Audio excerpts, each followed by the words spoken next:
Hello, Lindsay from Lindsay Elliott Coaching here.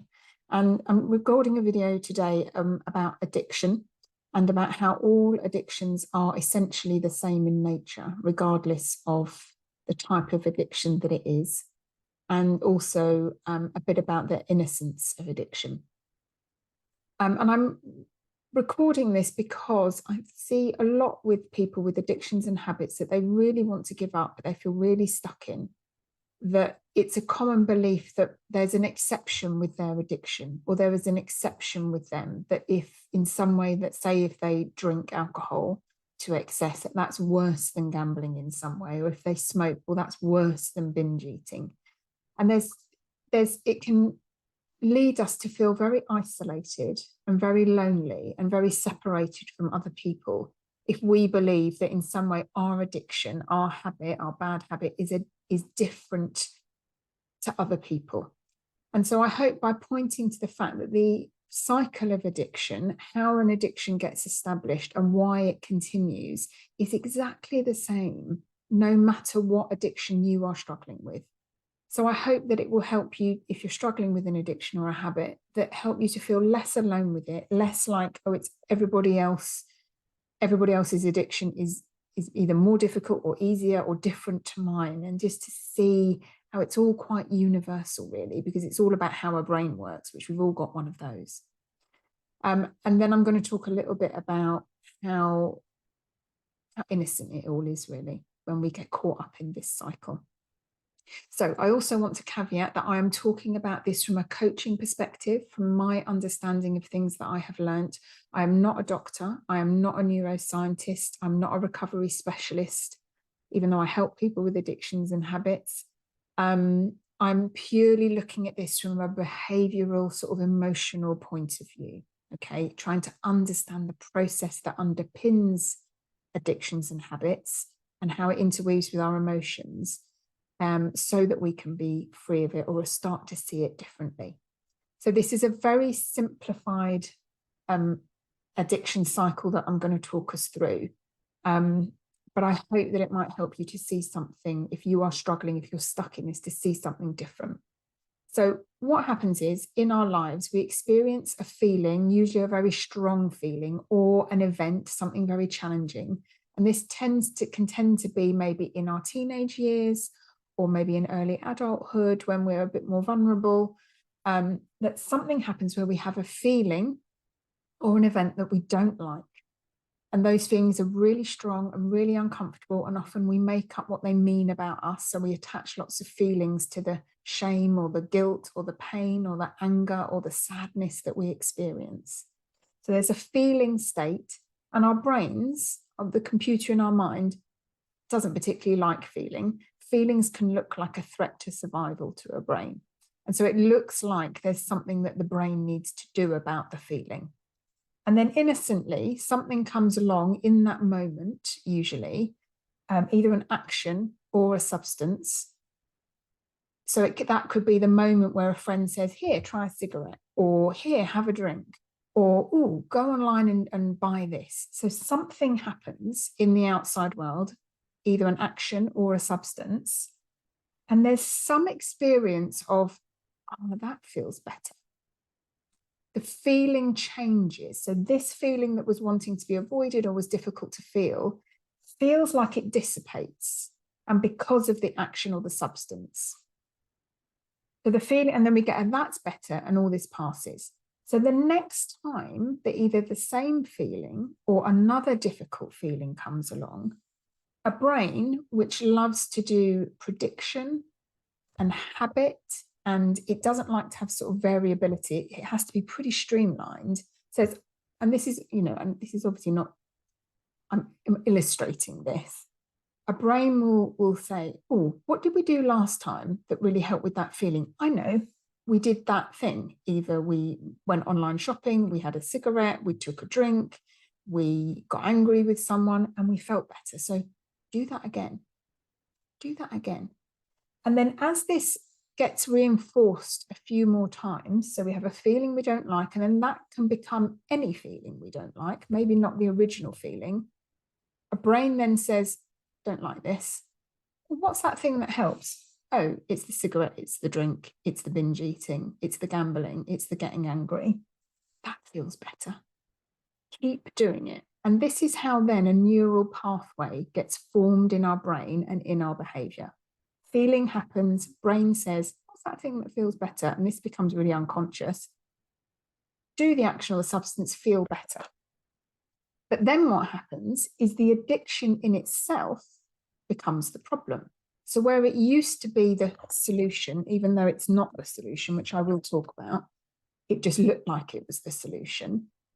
Then all of a sudden the addiction itself becomes a problem, because you that's in here, who's caught up in all of this, starts to realize, oh, okay, my drinking is harming my health. I'm really worried about what smoking is going to do. I'm spending more money than I'm earning. I'm getting into debt. I'm shouting at people when I know I don't want to be. This addiction then starts to create its own bad feeling. And the brain says, oh, bad feeling. What do we do with that? We reach for our addictive substance, and round it goes. So then the addiction itself starts to fuel this cycle of feel bad. Brain says, what should we do? Action, do the action or the substance, feel better. And even when we can see this, it can be really hard to actually get out of it, because we're misunderstanding about the feeling, about the fact that we need to do something about our feelings. So once we're sort of starting to recognize that the addiction itself is becoming a problem, we then tend to have loads of thinking that then comes in. So we say we have the feeling, say it's sadness that we don't want to feel. And so we want to naturally go to our habit or our addiction, which say is a cigarette or binge eating. But we also know that we don't really want to be doing this action. We don't want to be taking this substance. And on top of this, then we tend to then have loads more thinking that says, oh, and you're so useless. Why are you still doing this habit when you know it doesn't help you to feel better, and you know it's making you feel worse and it's ruining your health? So we get more and more heavy thinking, which creates more and more heavy feelings. We've got all the thinking, I'm going to label it A, about your addiction or your habit, flooding in on top of the already feeling that you're trying to avoid. And so you're much more likely, when you're beating yourself up about this, to then keep doing it because of all of the heavy thinking and judgment and criticism and shame and guilt that you've got now about the addiction itself, which is going to lead your brain to go, do that thing that makes you feel better.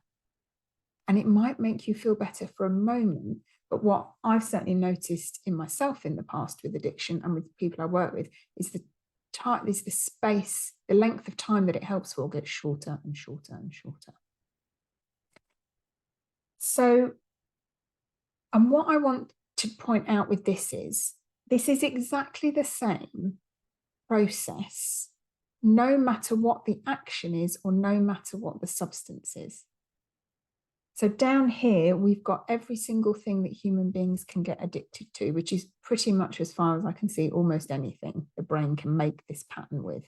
So this can be cigarettes, alcohol, drinking, binge eating, not eating, shopping, looking at your phone, listening to your own mind, overthinking, anxiety, worry, health anxiety, driving anxiety, anything here can become addicted to.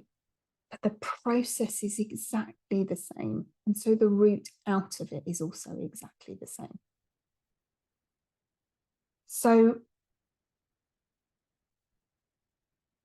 what I also want to point to is the innocence of this. And what I mean by that is that even when we're in this process of I know we're somewhere over here, we're like, I know this isn't helping. Why do I keep doing it? And then that leads us to really judge and criticize and beat ourselves up and load a load of guilt and shame onto ourselves. And just to see the innocence of a brain that is just keeps putting out the same information in a vain attempt to make the feeling go away. It keeps saying, keep doing that, because at some point it looked like it helped. Now, it didn't actually help, but it just looked like it helped. And so this cycle, we're not doing it on purpose. we're not doing it because we don't have the willpower. We're not doing it because we're rubbish human beings who could be doing better and should just be able to stop doing our thing. This is an innocent misunderstanding of how our feelings are working, misunderstanding by the brain about what the feelings mean and about that substances and actions don't help. It's all really innocent. We aren't doing it on purpose. It's just a pattern that we get stuck in, really, or can feel like we're stuck in it. We're never actually 100% stuck, but it can just feel a bit like we're stuck. So we aren't doing this on purpose. I think that's really the main point that I want to make here, is that when we get stuck in this cycle, once this neural pathway is here, this thing of, I've got a bad feeling, something I don't like, what do I do when I feel bad? Oh, I eat. Oh, I smoke. Oh, I drink, just to help. Like there's a wanting to soothe yourself. There's a wanting to look after yourself in it. Underneath it is actually wanting to help yourself. It's just slightly going the wrong way about it, because the thing that you're wanting to help yourself with is actually usually damaging you and not helping in the long run. But in this, that feels better, there is innocence in that. There is something childlike. There is something wanting to take care of yourself. So if you are in this cycle, I would encourage you to just start to see if you can be a bit kinder to yourself, a bit softer with yourself about the fact that this is where you are, not wanting to stop it at the moment, not wanting to maybe jump out of it, but just starting to see, oh, what if this is just a pattern within my brain? Like, it's making it less personal. It's not because you're a rubbish human being that you're stuck in this. It's just your brain has got into this pattern and you've got caught up along for the ride in it, and that you're still innocently just trying to help yourself feel better.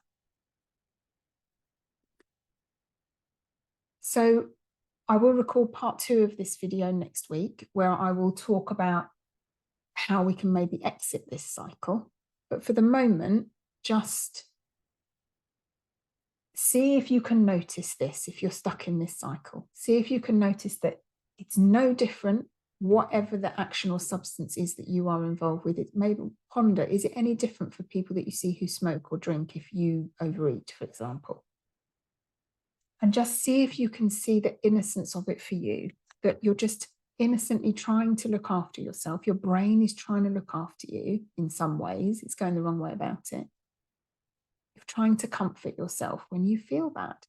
But what I will talk about next week is how this is the piece. So it's not the stopping the behaviour that we necessarily need to look at. It's the feeling piece where it's really helpful to do some exploration.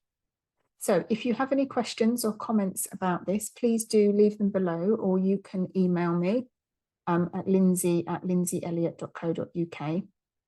If you've enjoyed this video and found it helpful, please do share it with other people who you know may be struggling with addiction. And also, please don't forget to like and subscribe to my channel so that you will have regular updates when I post these little videos. Thank you so much for watching. Bye-bye.